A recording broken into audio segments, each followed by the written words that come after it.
e antes de conversar com a nossa convidada aqui no estúdio da Rádio Cultura de Foz do Iguaçu, a doutora Cristina Ribeiro, que é fisioterapeuta, especialista em gerontologia e membro da Sociedade Brasileira de Geriatria e Gerontologia Seccional do Paraná.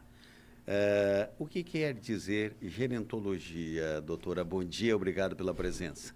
Bom dia a todos, bom dia aos nossos ouvintes nos diversos canais. Bom, gerontologia é a ciência que estuda o envelhecimento e o idoso.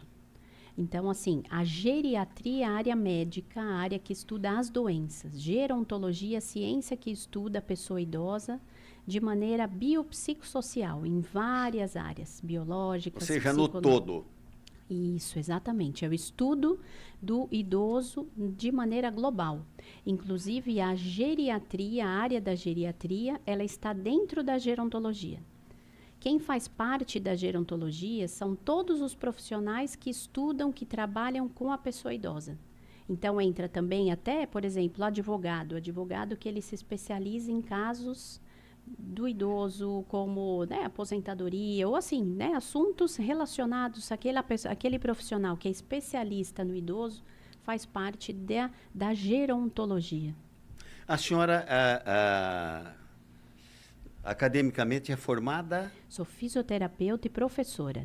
Ah, tá. Professora universitária. A senhora é professora universitária, está dando aula em qual escola? No Ceso Foz. Ah, no Ceso Foz. Isso. E tem um sotaquezinho que lembra o espanhol.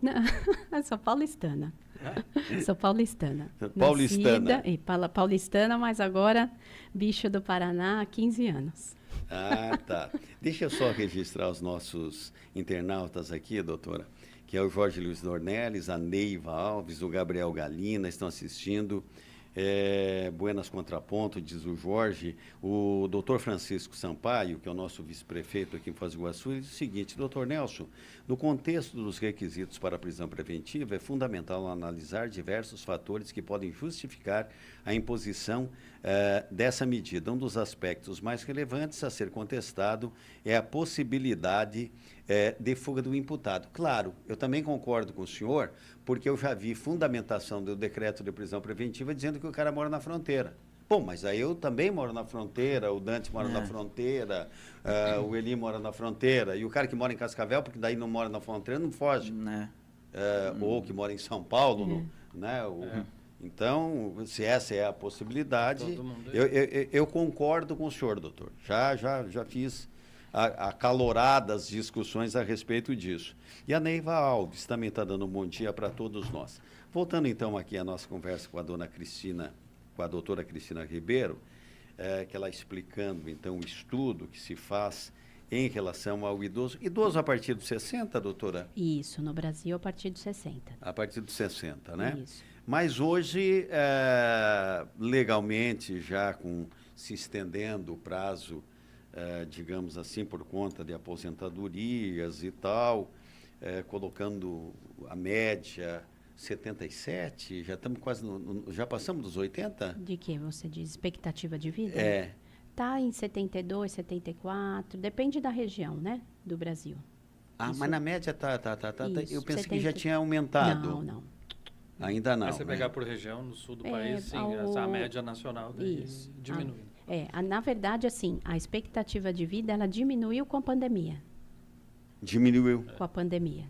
Que morreram, né, assim, muitos idosos. Então, ela diminuiu. A gente achava que ia aumentar, mas com a pandemia ela teve um regresso. Mas, assim, mesmo com esse aumento da expectativa de vida, no Brasil, 60 anos.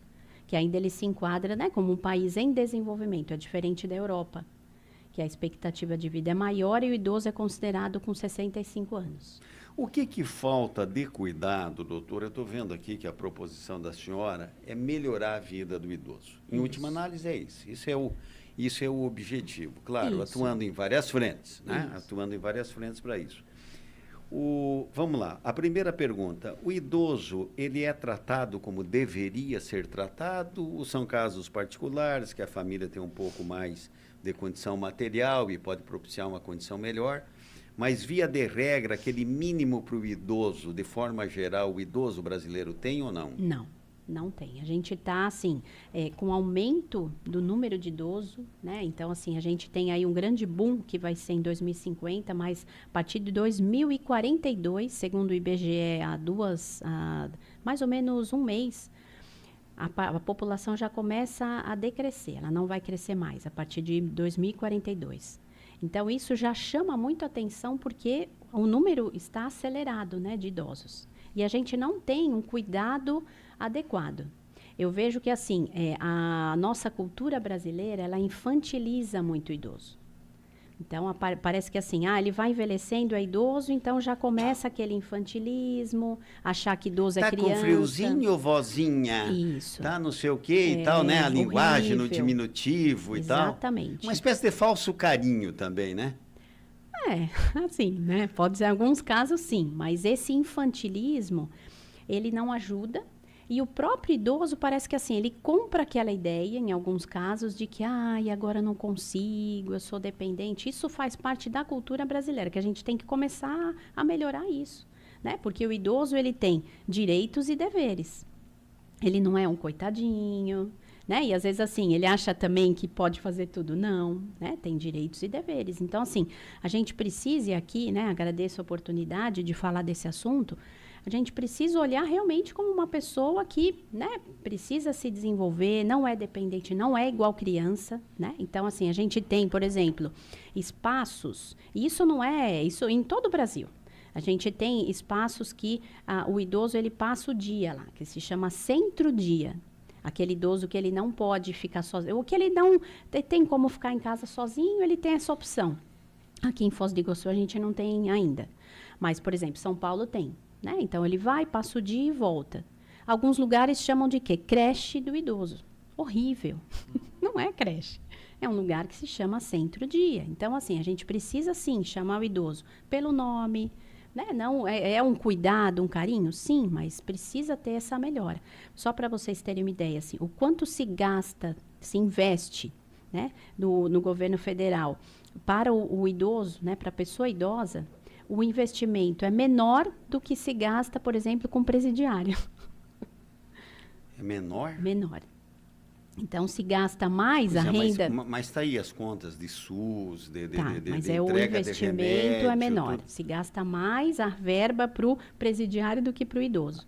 Mas daí seria proporcional. Per capita, vamos dizer o seguinte, se gasta, como número de chegada, se gasta, digamos, R$1.000 com presidiário e 900 com idoso. Seria mas, assim, isso? Sim, mas no geral, assim, é menor. Isso mostra o quê? Tá. Que não tem uma valorização. E o que aconteceu com a pandemia? Se já era uma população mais fragilizada, mais esquecida, entre aspas, com a pandemia piorou. Piorou porque é o grupo frágil. Ele, assim, entre opções, vamos dar atenção para quem? Para um jovem, para uma criança ou para o idoso? O idoso ficava de lado. Então, assim, a gente precisa começar a mudar isso. E eu, enquanto membro, né, da Sociedade Brasileira de Geriatria e Gerontologia, a gente está aqui no Paraná, em todo o Brasil, vários estados têm a sua regional. O objetivo é o quê? Alertar para isso, melhorar a qualificação profissional. Acho que isso é muito sério. Por quê? Porque as pessoas acham que atender uma pessoa idosa é o mesmo que atender uma pessoa que envelheceu. Não, ela é diferente, é totalmente diferente. Quando a gente começa a estudar a gerontologia, a gente vê que, assim, existem as particularidades da fase de vida. Né? Então, eu, enquanto fisioterapeuta, na hora que eu vou avaliar a pessoa idosa, eu preciso ver o que ele tem próprio da idade, quais os riscos que ele tem que desenvolver.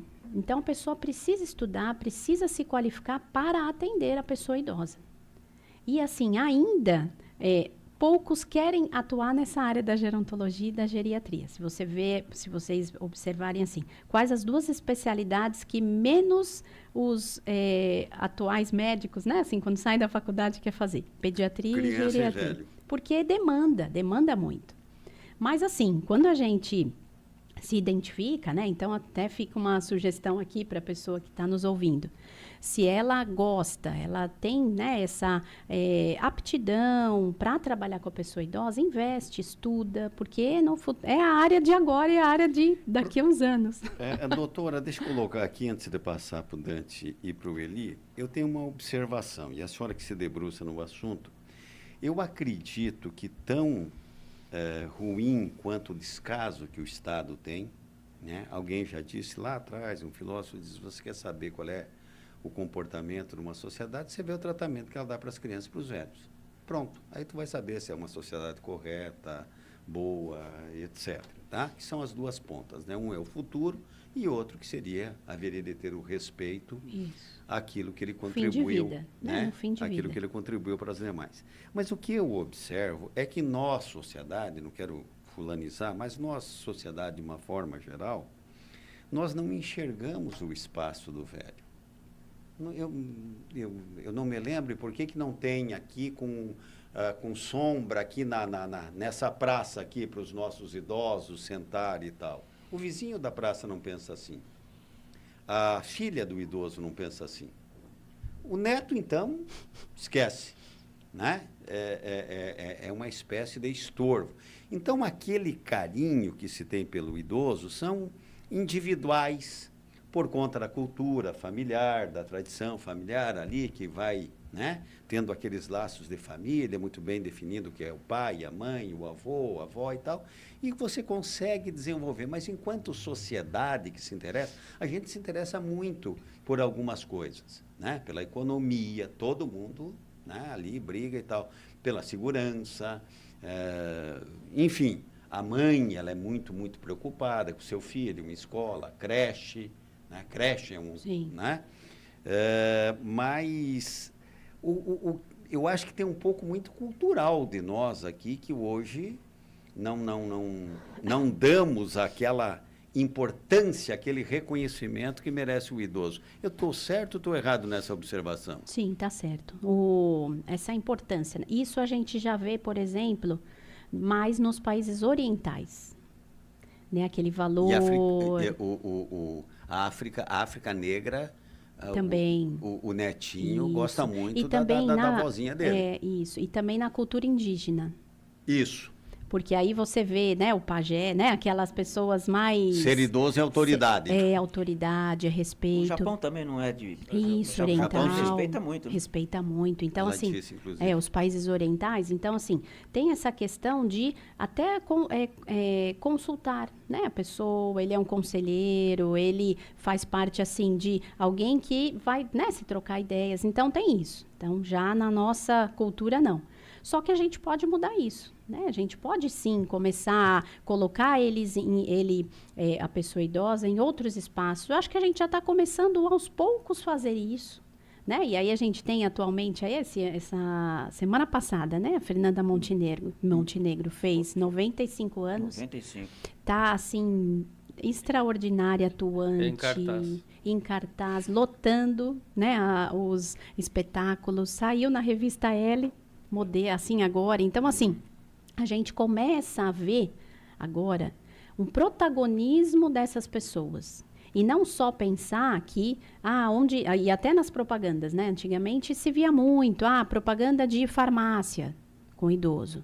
Agora não, isso faz parte hoje do que a gente fala da economia prateada. Que é essa economia que começa a enxergar a pessoa idosa com potencial, né, de consumo no turismo. Então, assim, eu vejo que assim, está se avançando, mas precisa. O norte-americano, as políticas norte-americanas, ela é muito, digamos assim, destinada ao idoso, um idoso com dinheiro no bolso.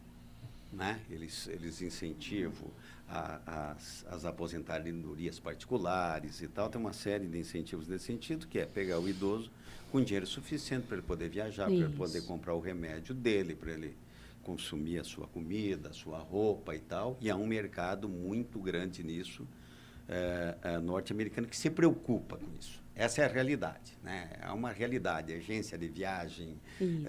Que faz parte dessa economia prateada que agora o Brasil está trazendo. Começa a querer aplicar isso. Dante, qual é... Quero analisar o seguinte, a gente está falando do idoso acima de 60 anos, né, que o Brasil ainda tem essa faixa etária, né, para delimitar, mas eu vejo a pessoa hoje de 60 anos muito longe de se parecer um idoso, né, até porque a maioria dos que eu conheço estão trabalhando e se movimentando e saindo e tal, e nem aparência de idoso tem. Né? Então, já não mudou esse perfil e ainda a gente está com uma imagem antiga do idoso? É legal, estou até rindo, porque assim, é uma coisa que aí a gente começa a discutir o que é ser idoso. Porque assim, é importante sim a pessoa, porque tem até uma propaganda, uma campanha que se faz, que é assim, a idade não me define. Existe uma campanha que fala sobre isso. Por quê? Uma coisa é, que aí eu acho que você está trazendo é mais relacionado ao velho, que se diz na sociedade. Idoso, sim, é aquela pessoa de 60 anos ou mais. E é importante, uma coisa assim, a idade não define, ok, 60, 65, só que é importante a pessoa se colocar nesse lugar do idoso. Quer dizer, ela localiza, a idade não define, mas a idade localiza dentro de um grupo. É importante ter esse grupo da pessoa idosa. Para quê? Para ter direitos, deveres, políticas, pensar em políticas públicas. Então, uma coisa é, quando se fala desse conceito, né? O que é velho, o que é idoso. Então, idoso é fato. Só que, assim, como a gente está aumentando a expectativa de vida, e aí, pensar nesse idoso, nossa, aquele idoso, né? Que a vovó, né? Que ficava sentadinha, fazendo tricô e crochê. Então, uma pessoa do passado, eu vi outro dia a foto da minha avó, 58 anos. Nossa, muito idosa. Com 50 né? anos. Com 50. Hoje, tá assim, no auge. Então, sim, idoso é aquela pessoa acima de 60 anos. Mas a gente vai ver cada vez mais diferentes perfis de idosos. Eu acho que é isso. Que ainda a nossa cabeça precisa, né, reconfigurar esse modelo, porque a gente já vê idoso correndo, né? Eu sou corredora de rua, outro dia eu estava correndo, uma idosa de 70 anos me passou. Sim. Aí eu, né, fui lá, tentei, né, chegar a ela. Isso é muito legal. Não, e é isso. Daí a pessoa, muitas vezes, chega com 60 anos e vai ali no Fast Trust tirar a plaquinha do estacionamento preferencial. Mas daí, final da tarde, ele dá 4 voltas no batalhão. Falei, mas precisa também da plaquinha para estacionamento preferencial? Mas aí que tá. Isso. Essa plaquinha aí eu ganhei quando eu fiz 60 anos. Eu ganhei da minha buscar, esposa. que eles não entregam em casa. Isso, é um direito. Vai buscar. Mas é um direito, só que hoje já direito. existe o quê? O prioridade 80 a mais. Aeroporto já, idosos, né? Então, fila de prioridades, já os 60, quem está aqui de 60 já não entra nessa fila. Isso já não, é 80 a mais. Isso já tem na prática, tem essa subdivisão aí do preferencial e o super preferencial. Então, tem a fila do banco por idoso, mas se você tiver 80 anos, você está na frente do de 60. Isso, exatamente. Mas deixa eu colocar isso. Tem um me engana que eu gosto. Tem um me engana que eu gosto aí, que é negócio. Primeiro, Sabia. Observe num grupo de gente que está embarcando. Você vai ter idoso? Vai. Quantos acima de 80? Entendeu? Minoria. Sim. Então, toda aquela preferência que eles dão, não vai ter trabalho. Quando você chega no banco, você faz o rodízio de senha. E você vai demorar o mesmo tempo, tendo 15 anos, tendo crédito no banco, sempre que do cartão, ali, né? Não sei o quê, tendo 80. Acaba demorar mais, que eu me às engana vezes. que eu gosto. Entendeu? Você não chega ali imediatamente. Não, e ainda tem, Nelson, um negócio que é assim, ainda tem, né? Acho que office boy. Em São Paulo tinha muito. Sim. Aqui acho que tem também. Tem. Mas pouco. Está perdendo, um espaço pouco. e tal, né? Hoje é office old. Exato. O office old, né? Porque aí é o quê? Aquela pessoa que aposentada, está tranquila, em algumas empresas você pode, então, fazer esse serviço para a gente. Doutora, eu vou contar aqui uma conversa que eu tive com minha mãe, que infelizmente já faleceu, e aí um dia eu perguntando para ela, e não sei o quê, a gente estava olhando a televisão e sai lá, não sei se propaganda, um comentário, e as pessoas da melhor idade. E eu olhei para ela, eu falei, mas é a melhor idade? Ela falou, para morrer sim, filho. Assim, mas na lata, sério. E aí eu falei para ela e tal, mas por quê, mãe? O que é? Filho, você não vai mais. os lugares que você ia. Você tem que ter muito cuidado, dói. Você chega lá no médico, ele já começa do teu pé à cabeça, ele começa a colocar restrição. É o que você veste, é o que você calça, é o que você come, é onde você senta, onde você deita, o horário, tudo isso. Quer dizer, você vai perdendo muito daquela vontade própria de agir. Autonomia. Né? Da sua autonomia, né? E isso reflete na pessoa de que forma? Um pouquinho de depressão, um pouco de desapreço? Como é que é isso, doutora? Só voltando nessa questão da melhor-idade, eu acho um termo, eu não concordo. É provocativo. É provocativo e é assim, ele generaliza. Né? E ele também é um eufemismo, né? Você está querendo um diminutivo, né? Você quer minimizar, porque assim, melhor-idade... chama de falso carinho. Isso. A melhor-idade, assim, é subjetivo. Então, assim, eu tenho, sim, pessoas idosas que dizem, Cris, eu tô na melhor-idade. Ótimo, mas a gente não pode padronizar. Então, assim, já é um termo também que não concordo. Porque a gente coloca todo mundo junto, né? Então, também não é certo. Agora, desculpa, eu me perdi na pergunta. Não, é a melhor-idade? Não é. Não é, é um termo incorreto. Não, ele perguntou uma outra coisa. É como a pessoa se sente, se isso reverte um pouco numa depressão, numa tristeza, numa desistência de tentar. Isso. Então, né, primeiro, essa questão melhor-idade não é o termo correto. E outra, é muito importante a gente observar como está essa pessoa idosa e como ela está se sentindo, por quê? Não é normal envelhecer e começar a ficar triste. Isso não é normal.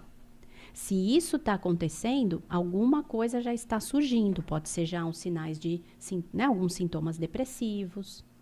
Porque é algo que, assim, tudo bem. Nossa, eu estou perdendo isso, aquilo, né? Isso pode gerar uma tristeza? Tá, mas isso não pode começar a paralisar a pessoa, ela começar a ficar apática. Já pode ser o início de uma depressão. E às vezes as pessoas acham que é normal. Até no mês passado, a gente teve o Setembro Amarelo, né? E se fala muito do cuidado com a saúde mental. E a gente precisa olhar isso. Qualquer alteração no idoso precisa ser olhada, avaliada. Doutora, por isso que nós estamos vendo hoje uma geração de idosos dentro de academias, fazendo exercício, buscando uma alimentação mais saudável e tudo mais, porque mentalmente, 60, 70, a pessoa está inteira. Agora, o problema é o físico. Isso é aconselhável mesmo? É o ideal? Para eles fazerem? Para poder ter uma qualidade de vida melhor, para envelhecer com melhor qualidade de vida? Com certeza. Gente, assim, eu gosto da frase que nunca é tarde demais. Quanto antes, melhor. Então, a pessoa nunca fez e aos 70 anos dá aquele insight, aquela ideia. Nossa, eu preciso fazer alguma coisa. Faça. Faça porque aos 71, 72, ela vai estar melhor do que nos 70. E a gente consegue isso. Essa idosa que me passou na corrida, ela tinha acho que 74. Aí eu falei, nossa, quantos anos a senhora começou a correr? Eu comecei a correr com 70. Olha isso. Disciplina. Então, a gente consegue essa ideia de que, assim, o envelhecimento são perdas? São perdas. A gente, a cada dia, está perdendo, se a gente está envelhecendo. Então, massa muscular, massa óssea, mas a gente pode estagnar essa perda e a gente pode ganhar. Então, quer dizer, o idoso que começa numa academia, no exercício, ele pode melhorar de vida? Pode. Eu tenho pacientes de 90 anos. Nunca tinham feito fisioterapia. E hoje estão melhores? Estão. Eu atendi uma senhora de 99 anos que eu fazia prevenção de quedas com ela. Ela nunca tinha caído. Então, assim, essa ideia errônea de que, nossa, o idoso... Não, ele tem muito potencial. Agora, o que é o ideal? Começar antes, né? Então, quem está nos ouvindo aqui, começar esse preparo. É pensar essa fase de vida, e aí que eu acho que é bacana a gente cada vez mais falar sobre isso, assim, fazer uma metáfora dessa fase de vida, que é a velhice, a partir dos 60 anos, como uma viagem. Quando a gente vai viajar, a gente não se prepara para essa viagem? Né? Vocês, estou perguntando para vocês. Sim. A gente se prepara, não é? Sabe que vai viajar, o que faz? Se prepara quanto a mala, né? Onde eu vou, será que é frio, calor? Eu preciso melhorar, me preparar fisicamente, porque eu vou caminhar bastante. Precisa, às vezes, guardar um dinheiro para viagem? Sim. Conhecer o lugar onde a gente vai para ver o que, né? Conversar com pessoas que foi. É a mesma coisa essa fase da vida. Se a gente começar a se preparar para essa fase de vida, então, assim, tá. O que acontece quando a pessoa vai envelhecendo? Quais as perdas musculares, orgânicas? Dá para a gente se preparar? Saber o que vai acontecer? Para se preparar antes, sim, a gente tem hoje, por exemplo, vários tipos de reservas que a gente pode fazer. Por exemplo, uma reserva cognitiva, isso já está comprovado. Se a gente ativa o nosso cérebro, né, como o cérebro é um músculo, mesma coisa que a gente trabalha na academia, músculo, é importante trabalhar o cérebro. Então, ler, estudar, ativar, assim, sempre fazer coisas novas. Isso a gente vai tendo uma reserva cognitiva que, se um dia a gente tiver uma demência, e todos nós não estamos livres dessa demência, ela vai ser mais branda. Ou os sinais e sintomas dessa demência, eles vão ser mais tardios, porque a gente tem essa reserva. Doutora, eu estou assim admirado das suas explicações aqui, aquilo que a senhora está dizendo. Mas o programa chama-se Contraponto. Deixa eu registrar aqui, só para espichar um pouquinho mais a conversa, que é boa. O Gabriel Galina está vendo nós, a Neiva Alves está dando um bom dia para a bancada, a Magda Bresolim está vendo também, o seu José Guimarães está dizendo, eu sou do tempo em que se respeitava muito a pessoa idosa, eu também. Eu também. Meio que poucos dias além da minha idade, era a senhora, né? E não pelo termo, não pelo pronome, mas pelo respeito que expressava aquilo, né? Não pelo pronome de tratamento e tal, mas sim pelo respeito que aquilo expressava. O seu Onofre, o José Guimarães disse que tem 60 e ainda joga um futebolzinho volta e meia. Tá? O seu Onofre Osófsky diz que eu sou da época em que o pai e a mãe era a primeira autoridade, depois o professor, professora, depois vinha a autoridade competente, o delegado, o policial, etc., que fazia cumprir as leis e a Constituição brasileira e tal. Está falando a questão do respeito, que nós estávamos falando, com certeza ele alarga aqui um pouquinho, mas nessa condição de como tratar os mais velhos, né? Eu faço a observação aqui do José Guimarães. Talvez, José, para a nossa idade, para o nosso meio, eu poderia, agora, tome com uma espécie assim de observação. Eu seguindo aqui, o José diz, eu jogo um futebolzinho. Eu também gostaria. Só que quando eu começo a me preocupar, e se romper o tendão? E se, né, sei lá, qualquer situação, uma fratura, por menor que seja. Então, aí você vai no ortopedista e diz, olha que não dá para te operar joelho depois dessa idade, olha que você é diabético, olha que não sei o quê. Então, você vai eliminando, né? Então, tudo bem, eu concordo com a nutricionista, eu concordo com... Não tem problema, pode ser mais, pode ser menos, tira isso aqui, não come aquilo ali, esquece que açúcar existe, não ingere isso nem a pau, tá bom, tá ótimo, vamos embora, vamos tocando a vida, vamos se adaptando, né? Mas daí chega uma situação e diz assim, caramba, porque eu, além das necessidades que eu tenho, cada um como nós aqui, né, de poder sobreviver, consumindo energia e os hábitos de higiene, etc. e tal, eu não posso ficar sem ler. E eu estou com dificuldade. Cada dia aumenta a dificuldade. Isso vai me dando uma espécie de desespero. Daí a senhora diz assim, tem que ter uma reserva cognitiva, entendo, uma reserva de conhecimento. Isso, e sempre estimular. Sempre estimular. Isso. Mas, vizinha, doutora, como é que faz isso com a população? Aonde que se treina isso? Isso a gente tem, por exemplo, aqui em Foz do Iguaçu, vários serviços gratuitos para o idoso. Então, a gente tem no centro de convivência, grupos específicos. A gente tem a UNAT de Foz do Iguaçu, que é Universidade Aberta Terceira Idade, que é gratuito, da UniOeste, que tem atividades, os idosos aprendem a usar o computador, as redes sociais, aprende uma outra língua. Então, isso tem. Agora, sim, a pessoa, ela precisa, quem quer participar, vai, né? Porque, às vezes, tem também preconceito. Ah, não vou lá, eu não gosto disso, não gosto daquilo, mas assim, se oportuniza. Vai lá, encontra o grupo. Porque isso tem. Então, assim, tem como melhorar. E mesmo nessa condição, assim, eu tenho vários amigos, fisioterapeutas jovens, que também, eu não posso isso porque é por causa do joelho. Só que, assim, precisa ter preparo. Por exemplo, eu sou jovem, eu estou com 47 anos, eu corro, só que eu faço academia para correr. Porque eu sei que se eu só correr, eu posso me lesionar. Então, tem que ter um cuidado. Acho que isso faz parte da autopreservação. Fortalecer os músculos, Fortalecer, se preparar. Não é chegar aí correndo, né? Porque pode ter problemas. Muito bem. 12:09 e o livro Propósito de Vida da Pessoa Idosa. Conceitos, abordagens e propostas de intervenções gerontológicas.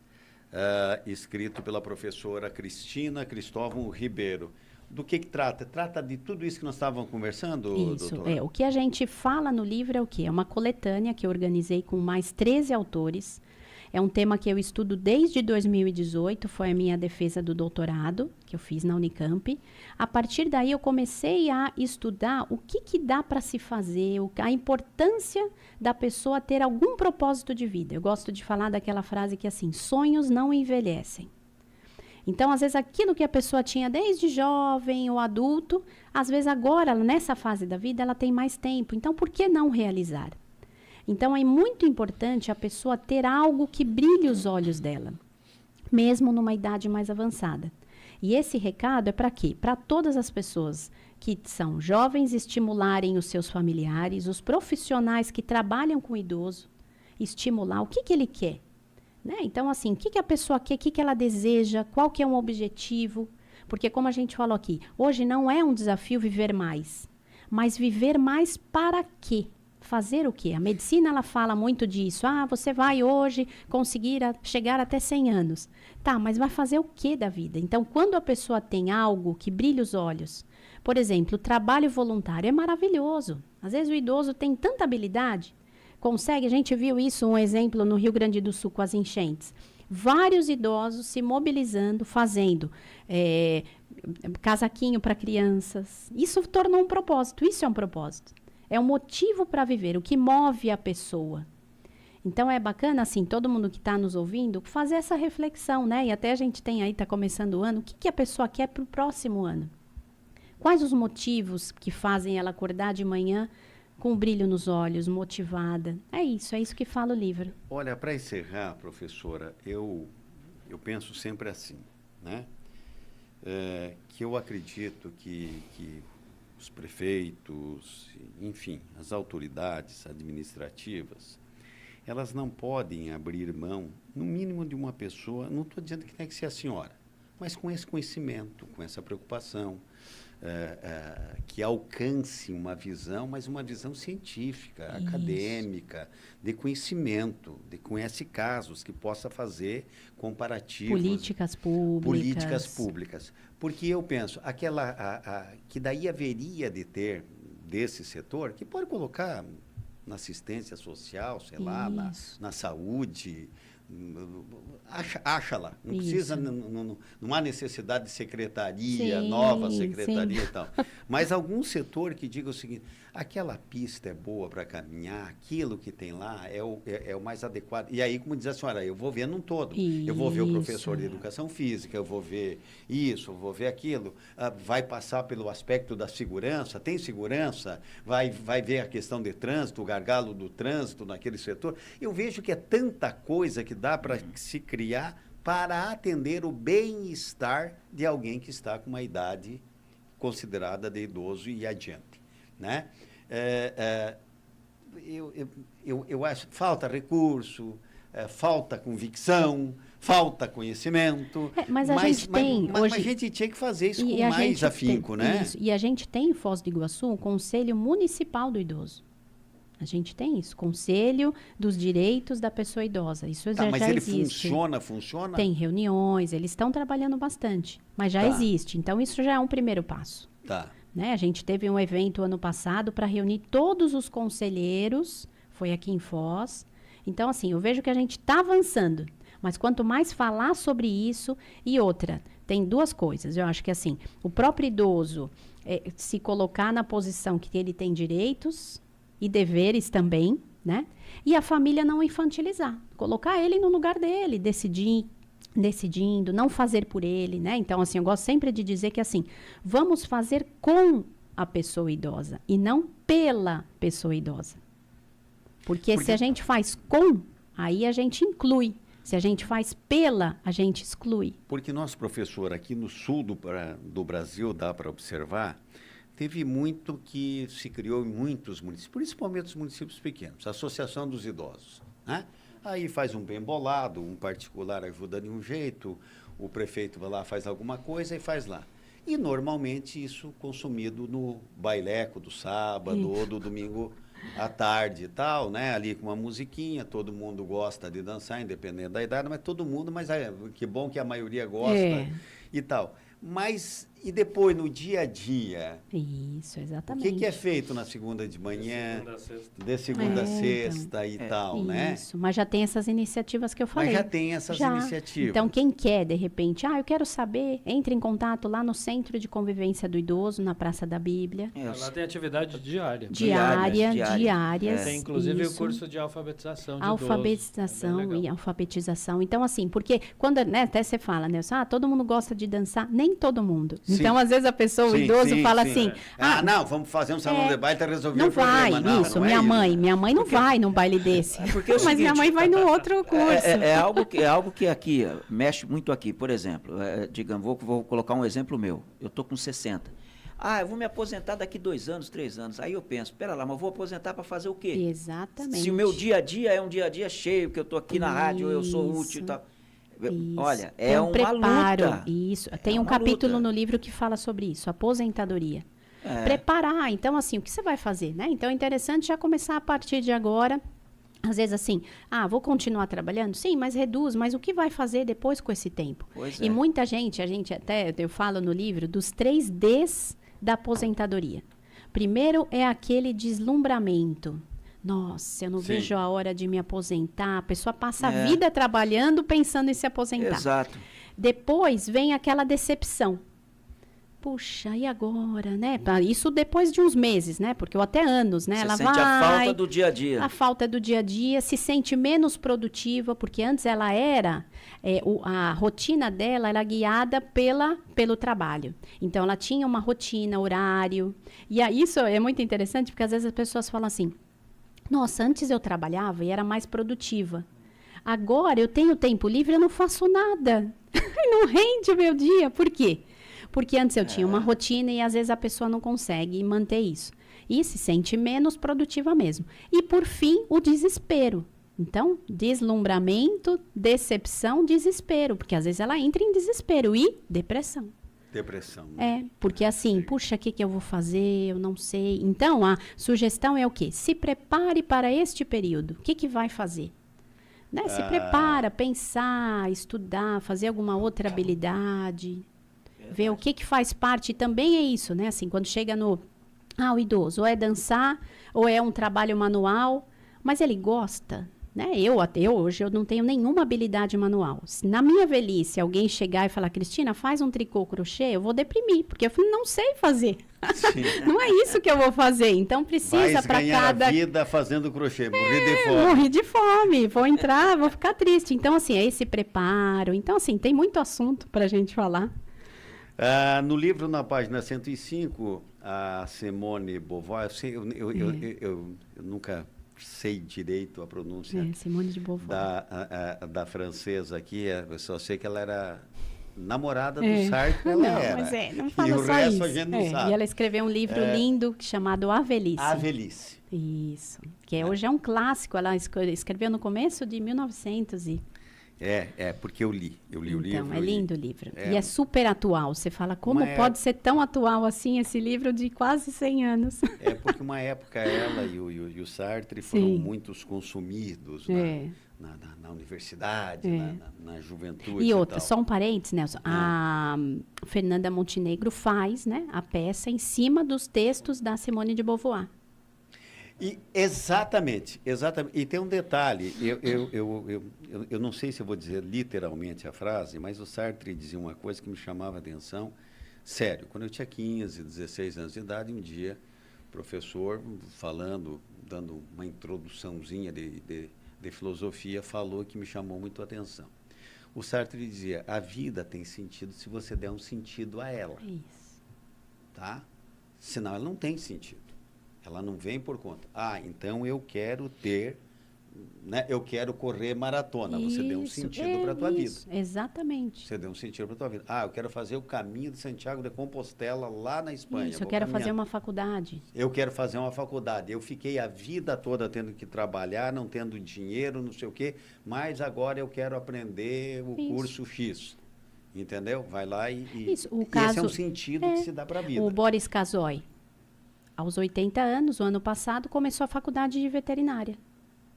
Olha que bacana. Só. Ele, né, assim, começou a ver, ele falava que era o sonho dele. Um ótimo jornalista. E aí ele viu que ele tinha mais tempo nessa fase, começou aos 80 anos. Olha que lindo. Deu um sentido. Deu um sentido. Sentido para a vida, né? Professora, eu quero agradecer. O livro da senhora, alguém pode comprar ou não? Pode comprar. Está disponível na Amazon e aqui em Foz do Iguaçu está disponível na Livraria Kunda. Onde é que é essa? No centro. Ali no centro, No centro, né? Isso, no centro. Mas se alguém quiser, a Amazon tá, ou na livraria. Na Almirante Barroso? Isso, Almirante Barroso. E eu tenho o meu Instagram, que eu falo sobre o assunto, vou até colocar um trechinho da nossa conversa aqui. O Instagram é Cristina Ribeiro Gerontologia.